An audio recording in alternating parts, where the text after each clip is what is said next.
काव्या, बस करना यार, कितनी देर पढ़ेगी? और तू मोबाइल चलाना बंद कर। कितनी देर मोबाइल चलाएगी? अच्छा जी, मेरी बिल्ली और मुझी से म्याऊं। अरे कुछ पढ़ ले, अगले हफ्ते से एग्जाम्स हैं। हाँ तो अभी तो पूरा हफ्ता बाकी है, अभी से क्यों टेंशन लेनी एग्जाम्स की? अच्छा जी, और एक दिन पहले पढ़ के तू बन जाएगी डॉक्टर। वो देखा जाएगा, और वैसे भी मुझे नहीं बनना कोई डॉक्टर वॉक्टर। अच्छा, तो नीलू मैडम जिंदगी में क्या करना चाहती हैं? मैं तो स्टोरी राइटर बनना चाहती थी यार। तो फिर ये एमबीबीएस किस लिए? बस मम्मी पापा की जिद थी इसलिए आ गई। बस किसी तरह पास हो जाओ, फिर लिखनी तो मुझे कहानियां ही है। अच्छा, वैसे कुछ लिखा है अभी तक? नहीं यार, आइडियाज तो बहुत आए, लेकिन मैं अपनी पहली कहानी को हट के लिखना चाहती हूँ। कुछ ऐसा जो लोगों के लिए इंस्पिरेशन बन जाए। काव्या और नीलू पक्की सहेलियां थीं। दोनों एक साथ एमबीबीएस की पढ़ाई कर रही थी। इसके अलावा हॉस्टल में एक दूसरे की रूम पार्टनर भी थी। नीलू बस अपने माता पिता की खुशी के लिए डॉक्टर बन रही थी, जबकि काव्या के लिए ये उसका सपना था। सुनना, एक बात तो बता। हाँ बोल, क्या बात है? मुझे पता है तू गोल्ड मेडलिस्ट बनेगी। अरे नहीं यार, ये इतना आसान भी नहीं है।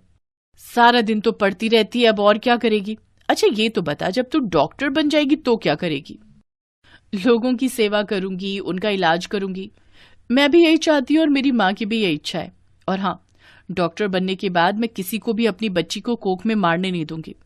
बड़ी दुख की बात है कि हमारे देश में अभी भी सबको बस बेटा चाहिए। बेटियां अभी भी लोगों को बोझ लगती हैं।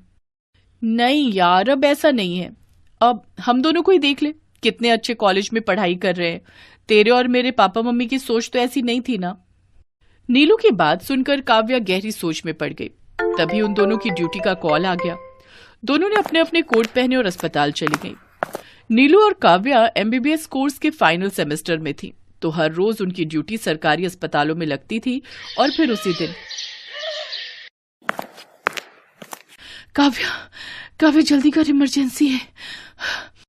अरे पर हुआ क्या? केस क्या है? एक प्रेग्नेंट औरत आई है।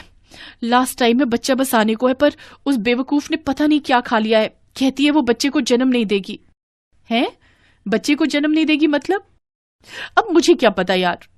शालिनी मैम कहाँ है? मुझे नहीं पता, जल्दी कर यार, वरना वो मर जाएगी। अब ये तू ही कर सकती है।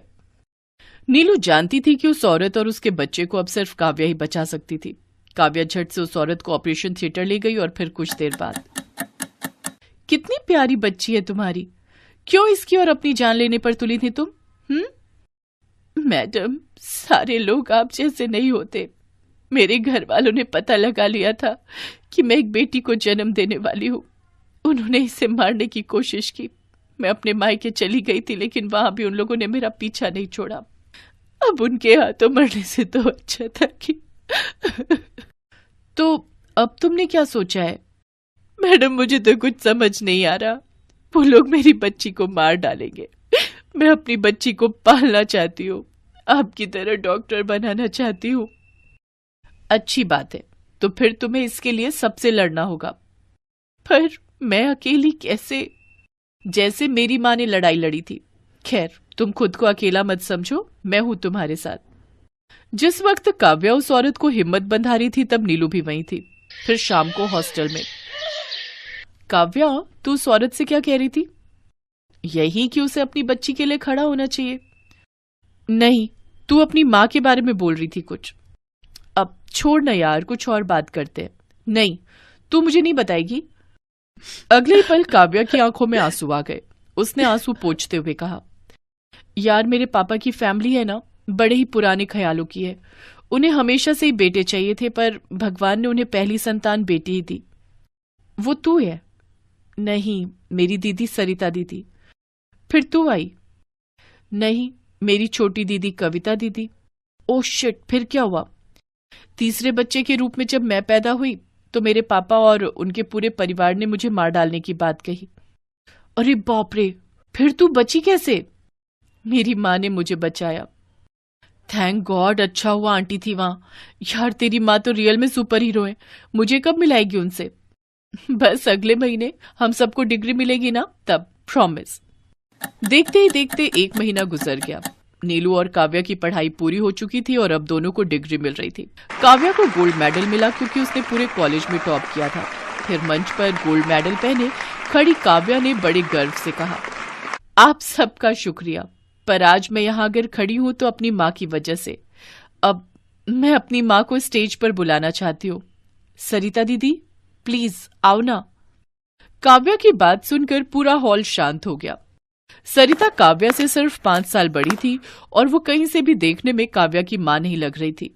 और फिर ये मेरी बड़ी दीदी हैं। इनका नाम सरिता है, पर ये मेरी दीदी नहीं, मेरी माँ है। मुझे तो मेरे माँ बाप ने अनाथ आश्रम में छोड़ दिया था क्योंकि बोझ थी मैं उन पर, लेकिन मेरी दीदी ने मेरा साथ कभी नहीं छोड़ा। अपनी शादी के बाद वो मुझे अनाथ आश्रम से वापस लेकर आई और जब ससुराल वालों ने इनका साथ नहीं दिया तो इन्होंने मेरे खातिर अपना बसा बसाया घर भी छोड़ दिया। इतना कहकर काव्या ने अपना गोल्ड मेडल उतारकर अपनी बड़ी बहन सरिता के गले में पहना दिया और पूरा हॉल तालियों की गड़गड़ाहट से गूंज उठा। पास ही खड़ी नीलू भी खुशी से ताली बजा रही थी।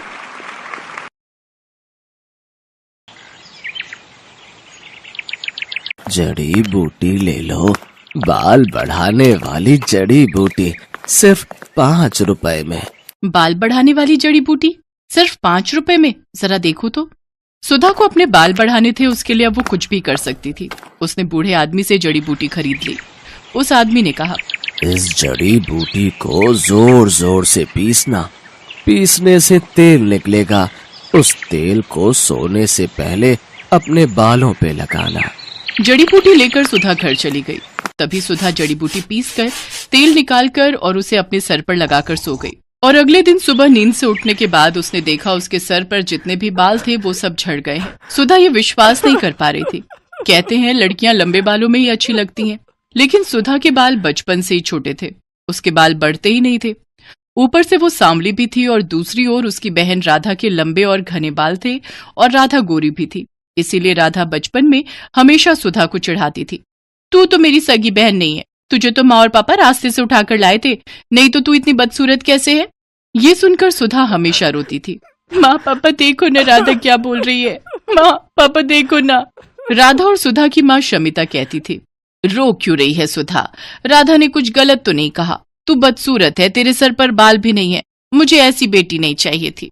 सुधा का पिता भी उससे प्यार नहीं करता था। सुधा को हमेशा हर किसी से नफरत ही मिलती थी।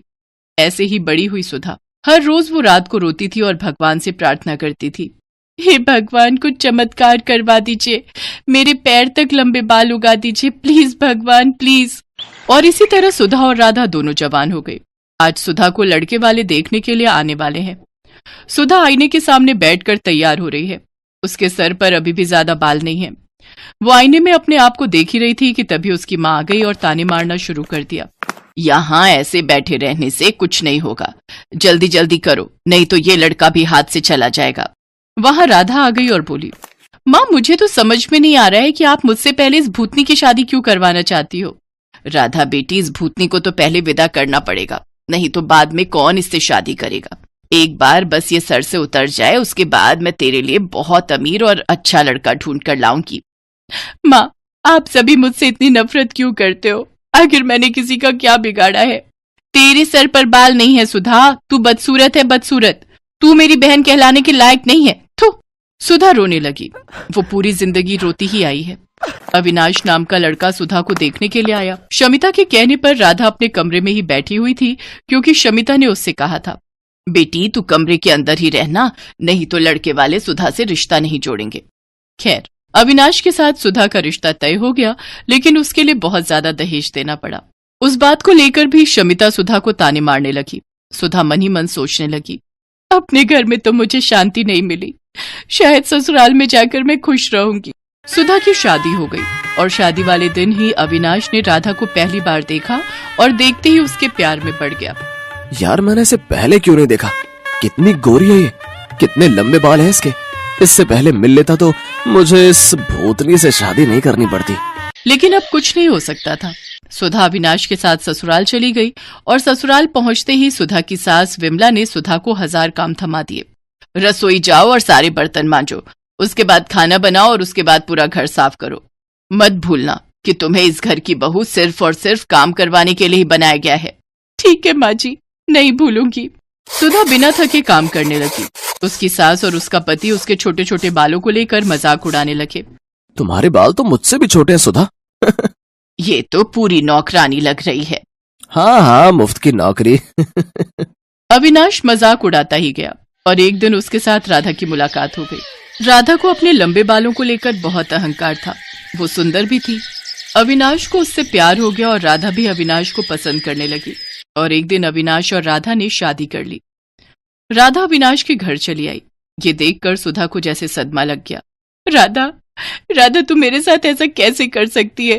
तूने मेरे पति से शादी कर ली। चुप रह, समझी ना? अविनाश तो तुझसे प्यार भी नहीं करता है, वो सिर्फ मुझसे प्यार करता है। हाँ हाँ, ऐसे बिना बाल की औरत से कौन प्यार करेगा?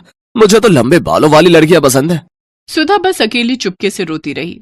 अगले दिन वो बाजार गई और देखा एक बूढ़ा आदमी जड़ी बूटी बेच रहे हैं। जड़ी बूटी ले लो, बाल बढ़ाने वाली जड़ी बूटी सिर्फ 5 रुपए में। बाल बढ़ाने वाली जड़ी बूटी सिर्फ 5 रुपए में? जरा देखो तो। सुधा को अपने बाल बढ़ाने थे, उसके लिए अब वो कुछ भी कर सकती थी। उसने बूढ़े आदमी से जड़ी बूटी खरीद ली। उस आदमी ने कहा, इस जड़ी बूटी को जोर जोर से पीसना, पीसने से तेल निकलेगा। उस तेल को सोने से पहले अपने बालों पे लगाना। जड़ी बूटी लेकर सुधा घर चली गई। रात को सभी सो गए और तभी सुधा ने जड़ी बूटी पीसकर तेल निकाला और उसे अपने सिर पर लगाकर सो गई।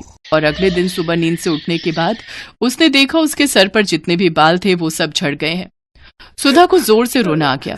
ये क्या हो गया? मेरे सारे बाल झड़ गए, अब मैं क्या करूं? सुधा जोर जोर से रोने लगी और उसे इस हालत में अविनाश, विमला और राधा ने देख लिया। ये क्या, तू पूरी तरह से गंजी हो गई? छी, मैं देख नहीं पा रहा हूँ तुम्हारी तरफ, मुझे उल्टी आ रही है। सुधा, तुम निकलो यहाँ से। यहाँ तुम्हारी कोई जरूरत नहीं है। तुम इस घर में रहोगी तो इस घर का नाम बदनाम होगा। सभी ने मिलकर सुधा को घर से निकाल दिया। सुधा रोती हुई एक जंगल में चली गई। जंगल में वो एक पेड़ के नीचे बैठकर रोने लगी।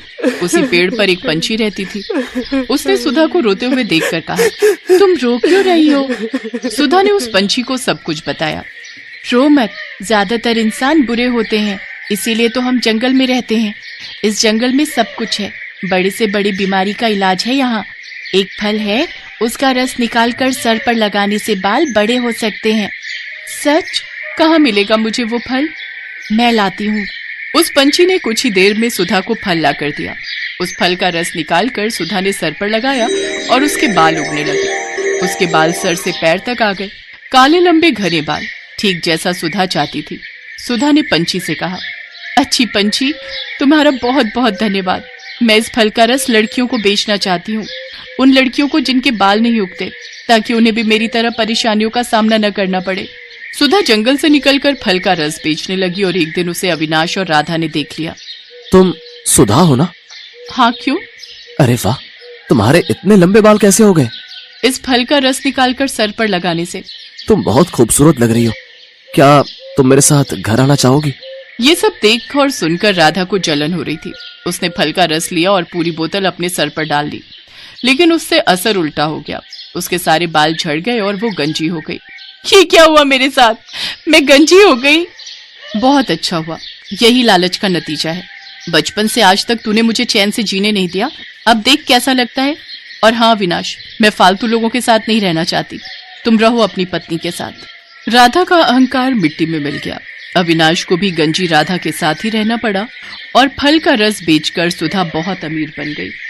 चारों तरफ उसके बाल के चर्चे होने लगे और वो खुशी खुशी जिंदगी बिताने लगी।